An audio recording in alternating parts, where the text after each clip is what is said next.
जिसमें धारा का मान समान होता है। ठीक, अब श्रेणी क्रम का सूत्र मोनू बताओ क्या है?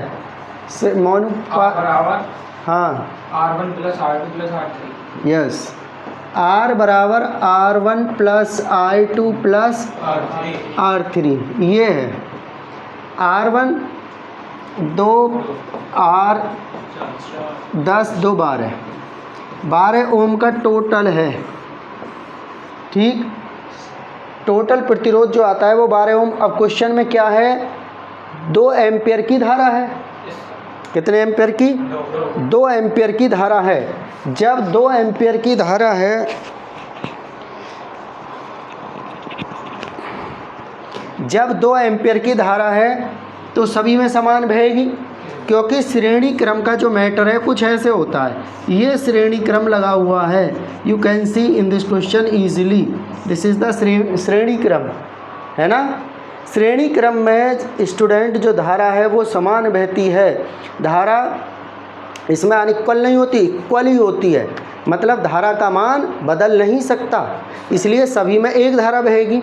विभांतर जरूर अलग अलग होते हैं। इनके सिरों के बीच V1 मानेंगे, इसके V2 और इसके V3। क्लियर आ गया समझ? Yes sir. अब स्टूडेंट इसको निकालें। हमें धारा ऑलरेडी पता है और धारा का मान कितना बताया इन्होंने? कितना? 2 एम्पियर। मैंने तुम्हें श्रेणी क्रम में टोटल तुल्य, अगर पेपर में आता है तो तुल्य प्रतिरोध भी बता दिया, अदरवाइज इसमें नीड ही नहीं थी।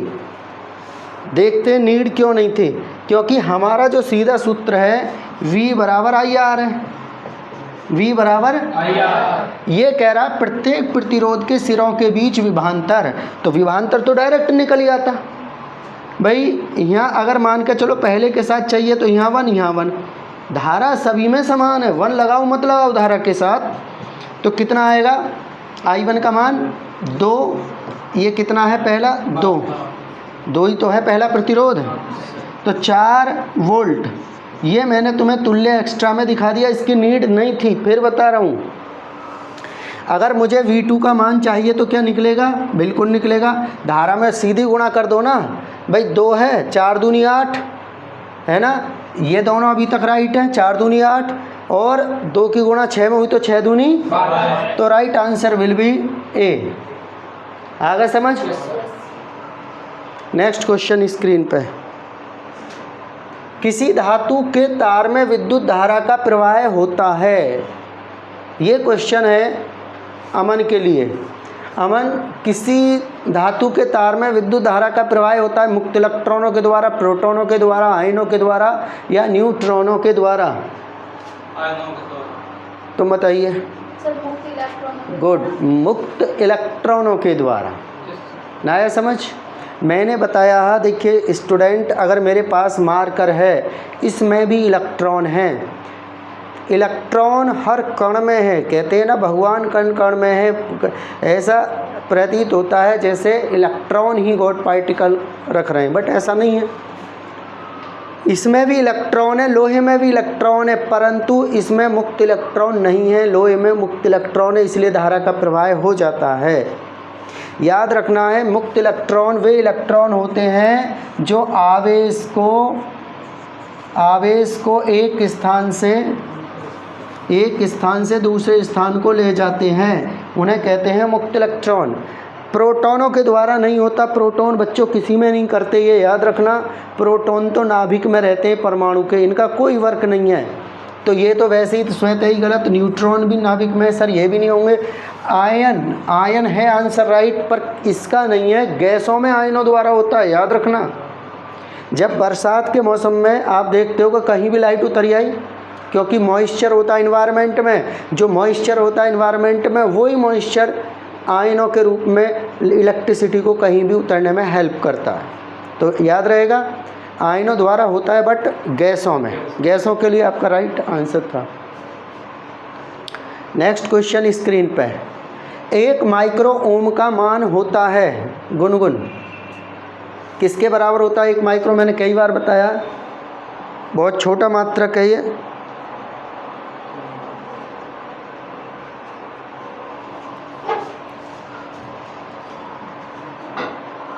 उपासना राइट आंसर है इनका बी, 10 की पावर -6 ओम, बिल्कुल राइट है।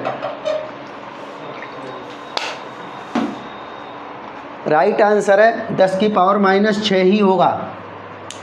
9 जो होता है नैनो में होता है, मैं आपको पूरा ही डिटेल बता देता हूँ। नैनो 10 की पावर 3 मिली में होता है। और भी आप 1 ओम का कोई मैटर ही नहीं था, है ना। Yes sir. आप समझ लेना, नैनो 9 को कहते हैं, मिली जो कहते हैं -3 को बोलते हैं, और -6 तो माइक्रो है। क्लियर आगा।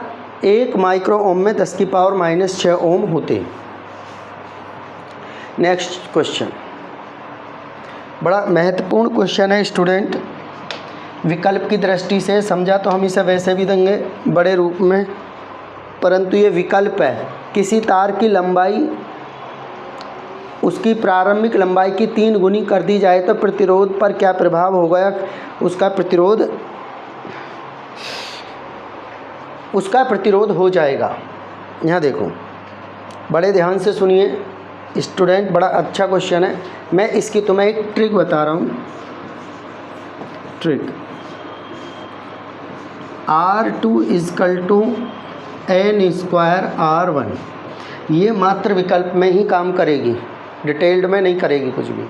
अब जैसे क्वेश्चन में कहा गया किसी तार की लंबाई उसकी प्रारंभिक लंबाई की 3 गुनी हो जाए, जिसमें गुना कहे गुना ही आपका n होगा। कितनी गुनी कह रहा, 3। ठीक, तो यहाँ रख दो n की जगह, तो 3 का स्क्वायर मल्टीप्लाई R1, तो 3 तिया 9। तो इसका मतलब है जो प्रतिरोध है पहले का 9 गुना हो जाएगा। आया समझ। Yes sir. अरे बहुत अच्छी ही ट्रिक है ये, गुने पे नहीं तो ये मैं कह रहा हूँ पूरा बोर्ड भर जाएगा जब इसका आंसर आएगा, वो मैं समझाऊंगा आपको न्यूमेरिकल्स में। तो आप जितना मान के चलो, जय कुमार इसमें बोल दे कि किसी तार की लंबाई उसकी प्रारंभिक लंबाई की 2 गुनी कर दी, तो आप n = 2 रख दें। एक क्वेश्चन कह दे कि उसकी लंबाई प्रारंभिक लंबाई की आधी कर दी, तो आधी 1/2 होती है, तो n कितना लिखोगे, 1/2 होगा। नया समझ, n की वैल्यू ही बदलेगी। अब ऐसा भी पूछ सकता है पेपर में, मैं आपको बता दूं, वो कह दे कि पहले किसी तार का जो प्रतिरोध है प्रारंभिक वो है 10 ओम। ध्यान से सुनना, अब उसकी लंबाई घटाकर प्रारंभिक लंबाई की 1/2 कर दी, मतलब आधी कर दी। 1/2 का कहीं ना कहीं मीनिंग तो आधी होता है ना, होता है या नहीं होता है। तो उसमें शिवम क्या लिखेंगे कि n होगी आधी, तो 1/2। आइए फॉर्मूला फिर से लगा लेते हैं अपना, I2 = n² R1। n की वैल्यू कितनी है, 1/2 का स्क्वायर, और R1 कितना है 10, तो 1/4 10, तो 2 दूनी 4, बचेगा कितना, 4 दूनी 8, मतलब तो बचा कितना 2 5, तो 2.5 इतना हो जाएगा प्रतिरोध। तो अच्छा फंडा है, नोट करना बड़ा अच्छा है, स्टैंडर्ड है, स्क्रीनशॉट कर लियो यार मैं जब डाल दूँ इसे। इसके बाद नेक्स्ट क्वेश्चन स्क्रीन पे क्वेश्चन है, एक तार में प्रति सेकंड 10 इलेक्ट्रॉन का आवेश प्रवाहित हो रहा है। ध्यान से सुनना, एक तार है प्रति सेकंड का मतलब होता है 1 सेकंड, कितने इलेक्ट्रॉनों का, 10। Q = n बराबर है 10। अगर तुम्हें संख्या दे दे तो हमेशा यही मानना है। अब ये कह रहा है इस तार में प्रवाहित धारा कितनी होगी। बढ़िया क्वेश्चन है, न्यूमेरिकल की दृष्टि से भी इम्पोर्टेंट है। करते हैं, आइए हमसे क्वेश्चन क्या पूछ रहा, धारा बोले तो I, ठीक है। उपासना क्या सूत्र है आवेश का, Q = IT, है ना, या Q = NE।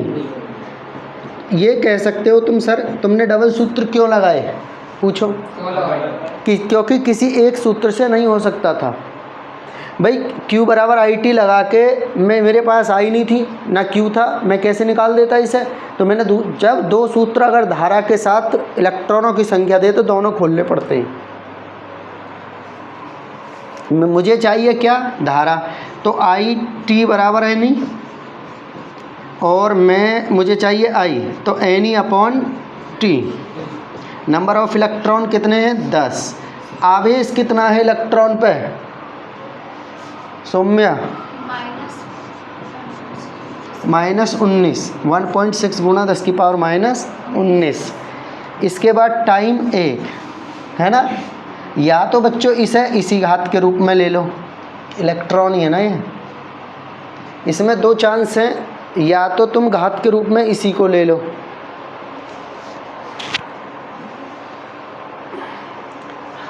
देखो ये घात इसी पे मान लो, ये वाली यहाँ मान लो, तो ये प्लस का और ये माइनस की है, तो माइनस की 18 बच जाएंगे भाई। 10⁻1 और 10⁻19, तो एक भाई प्लस माइनस तो घटेगा ही, तो घटेगा तो सीएम कितना है? 1.6 गुणा 10⁻⁻18 एम्पियर। तो राइट आंसर है आपका ये वाला डी। ना आया समझ? Next question.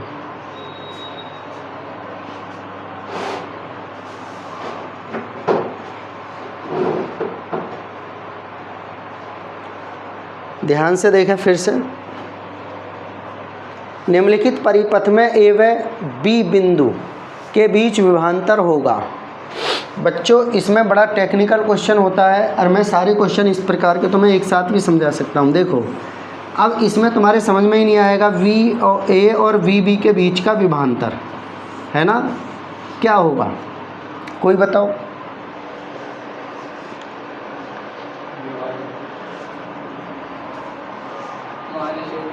बैंक जुड़ने चाहिए घटने चाहिए?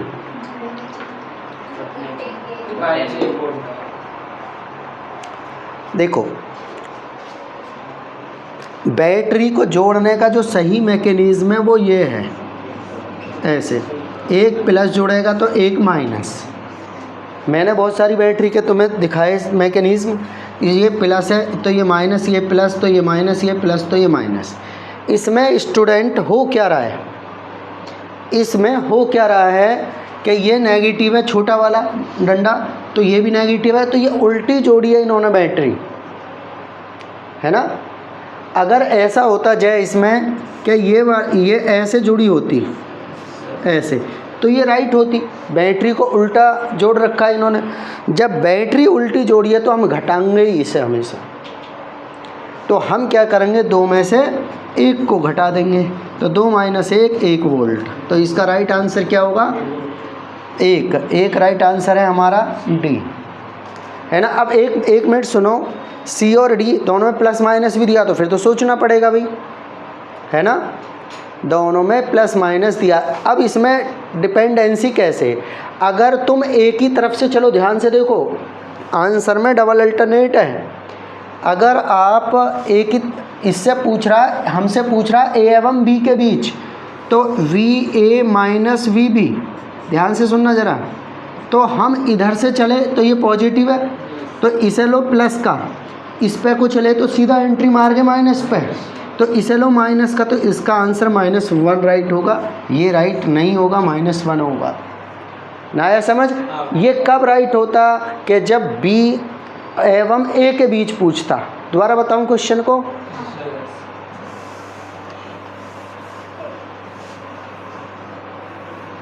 देखो भाई, ये देखो इसने ए और बी के बीच का पूछा है, तो आपको क्या करना है, ये पॉजिटिव होता है बड़ा वाला इसका स्टिक, ये और ये माइनस और ये प्लस।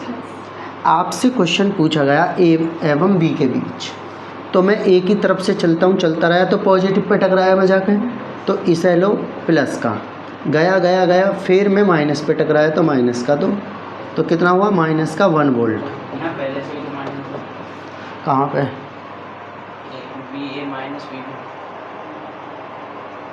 ये तो एक संकेत है, मात्र संकेत है। मैं इससे ना खोल रहा ना, इसमें मैंने फॉर्मूला लगाया।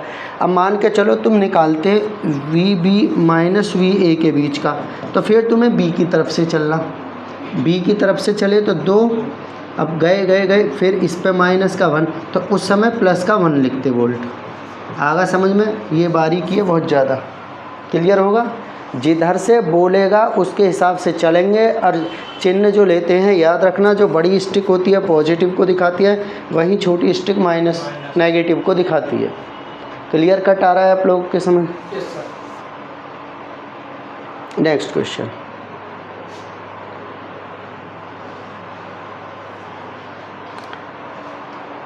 आपके घर की टीवी में एक एलईडी इंडिकेटर लगा है जो 0.75 वोल्ट एवं 100 मिली एम्पियर, आगे बढ़ो, 100 मिली एम्पियर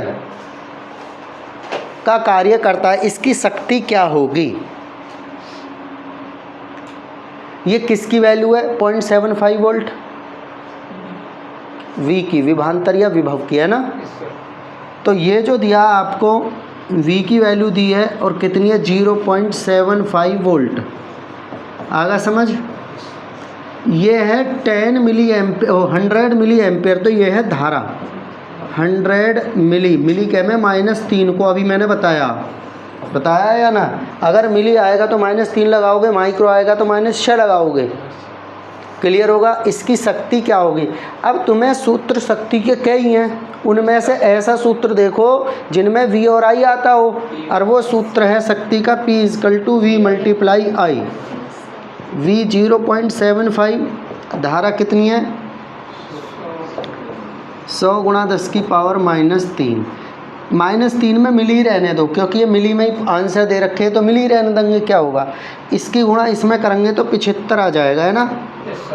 75, 2 0 ऐसे लग गई, और ये मिली में ही रहने दो इसे, तो मिली वाट है ना। मिली क्योंकि हम इसी का यूज़ कर लिया है, तो 75 मिली वाट इसका राइट आंसर होगा ना। आया भाई? मिली में ना होता तो -3 जरूर देता ऑप्शन में, जब -3 नहीं है तो इसका मतलब मिली में ही रहने दो। ठीक है, नेक्स्ट क्वेश्चन। शिवम, ओम के नियम के अनुसार विभवांतर और धारा के बीच जो ग्राफ होता है वो किस प्रकार का होता है? सरल रेखा होता है, वृत्त होता है, या लगातार दिशा बदलता है, या अर्धवृत्त होता है? एक ऑप्शन राइट चुनो। डी, लगातार दिशा बदलता है। जय, सरल रेखा, वेरी गुड, इनका राइट आंसर है। मैंने ये ग्राफ भी बनवाया है भाई। ये जो ग्राफ होता है, ये मान के चलो I मान ली, और ये ऊपर को V, तो ये जो ग्राफ होता है एक सीधी रेखा में प्राप्त होता है। ये मैंने प्रयोग भी दिखाया तुम्हें कि ये जो है ये प्रतिरोध का है, ये प्रतिरोध के लिए होता है। सरल रेखा ग्राफ जो होता है प्रतिरोध का होता है। क्लियर होगा? नेक्स्ट। 2 चालक तार जिनके पदार्थ लंबाई व्यास समान है किसी विद्युत परिपथ में पहले श्रेणी क्रम में फिर समांतर में संयोजित किए जाते हैं। मैंने तुम्हें क्वेश्चन बता दिया है, कल की क्लास में था। अब यहाँ देखो, काफ़ी बार आया, निम्नलिखित में कौन सा पद विद्युत परिपथ में शक्ति को निरूपित नहीं करता है? मैंने क्या क्वेश्चन आजकल ऐसे बनाए जा रहे हैं, बच्चा सोचे एक सूत्र याद करके जाऊं, वो अटक जाएगा। मैंने तो तुम्हें तीनों लिखवाएं, इनमें से ये बताना है सौम्या का कौन सा शक्ति का सूत्र नहीं है। Sir option b. ये राइट आंसर है इनका। शक्ति के जो सूत्र हैं I²R भी है, VI तो है ही है, इसका फेमस है, और V²R भी है, तो ये इसका मतलब है ये गलत आंसर है। यही हमसे नहीं पूछा तो यही है। ये बनाने का तरीका, बच्चा एक याद करेगा तो दूसरे पे अटकाएगा उससे ना। आया तुम लोग के समझ? नेक्स्ट। ये कहता है यदि विद्युत शक्ति P और प्रतिरोध R से व्यक्त होता है, यदि विद्युत शक्ति P तथा प्रतिरोध R से व्यक्त होता है तो विद्युत धारा व्यक्त होगा। Very good. देखो, अब तुमसे शक्ति P, प्रतिरोध R और धारा, ऐसा सूत्र ढूंढो जिसमें ये तीनों चीज़ें आती हों। और है ऐसा सूत्र, P = I²R, है या ना? तुम जो पूछ रहे हो मेरे से कि सर कैसे पता लगे, कौन सा लगेगा, ऐसे पता लग जाती है। वैल्यू के हिसाब से देख सकते हो, या वो अपने आप बोलेगा कि इनके साथ संबंध हमें चाहिए, तो उसके हिसाब से कर सकते हो। तो अब हम क्या करें, P हमें तो आई चाहिए, तो आर को अपॉन कर सकते हो, है ना, आई स्क्वायर, इसको पहले भी लिख सकते हो। ये जो वर्ग है इधर वर्गमूल में आएगा, तो आई बराबर क्या हो जाएगा, under root p upon r. क्यों शिवम? तो क्या राइट है? डी ऑप्शन राइट है। ये सारे बोर्ड में कभी ना कभी बोर्ड वालों ने एक विद्युत हीटर की सामर्थ्य, ध्यान से सुनो, एक विद्युत हीटर है, सामर्थ्य शक्ति एक ही बात है, 0.5 किलो को कहते हैं 10 की पावर 3 वाट। 1 किलो में 1000 वाट होते हैं, ये तुम्हें सबको पता है। 1 किलो 1000 वाट के होता है, 10 की पावर 3 भी 1000 वाट ही है।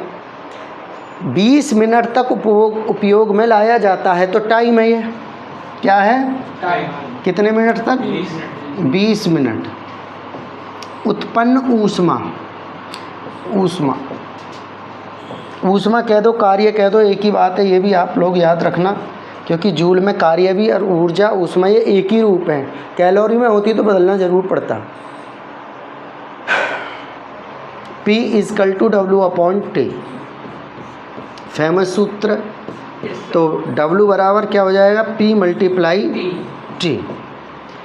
टाइम मिनट में नहीं चाहिए, सेकंड है इसका ऐसा ही मात्रक, तो इसे किस में करेंगे, सेकंड में। तो 20 गुणा 60, तो 6 दूनी 12, 1200 सेकंड। किसी को डाउट? अब हमें शक्ति कितनी है, 0.5 गुणा 10 की पावर 3 टाइम कितना, 1200, है ना, ध्यान से देखना। तो अगर मैं करूं तो 12 पंजे 60, 60, 2 जीरो पहले से ही थी, और 10 की पावर 3, है ना, पर दशमलव भी है एक स्थान, तो यहाँ आगा, है ना, 2 जीरो ये और आ गई, तो इन्हें इसमें ही जोड़ लो ना, 5 कर दो, 6 गुणा 10 की पावर 5 जूल। पूछो, right answer will be first. पूछो अगर दिक्कत है तो। क्वेश्चन डिफिकल्ट ना है, समझना है पहले इसको। नेक्स्ट, 1 किलोवाट घंटा में कितने जूल की संख्या है, मैं बता चुका हूँ, ये मैंने निकालनी भी सिखाई आपको। 1 किलोवाट में 3.6 गुणा 10 की पावर 6 जूल है, और वो आंसर है कौन सा, इसमें पॉइंट नहीं दे रखा है भाई, मिसिंग है ये, देखो यहाँ मैं तुम्हें एक बार और दिखा रहा हूँ इसे निकाल के। 1 किलोवाट आवर, है ना, 1 किलो में 1000 वाट, है ना, और 1 मिनट में 60 मिनट, और 1 मिनट में 60 सेकंड, जूल हो चुका है मात्र। 6 छंग 36, तो 36 गुणा 10 की पावर 5, है ना भाई, 1 2 3 4 5, 5 जीरो, तो 5 की पावर लग, इन्हें पावर के रूप में लिख देते हैं। अब पॉइंट यहाँ है, तो इधर को चले हैं ना, इधर को पॉइंट, तो प्लस में चल जाओ, 3.6 गुणा 10 की पावर 6, यह राइट आंसर है इसका। और यहाँ पॉइंट लगाना पड़ेगा, नहीं दिया तो यही राइट आंसर है ना। ये अगर ये ना है तो फिर तो ये लगा दो भैया सीधा, क्योंकि ये तो है ऑप्शन में, है ना भाई, मत लगाओ अपनी तरफ से, यही यूज़ कर लो जब मिल रहा है तो सही है। इसके बाद है इस, वो देखना जरा, इसके बाद है एक अश्व शक्ति बराबर होता है 1 HP, 1 हॉर्स पावर, 746 वाट के बराबर होता है कौन, एक अश्व शक्ति। ठीक है, आज के लिए इतना ही काफ़ी है, जो इम्पोर्टेंट आपको लगा उसे ज़रूर नोट करें।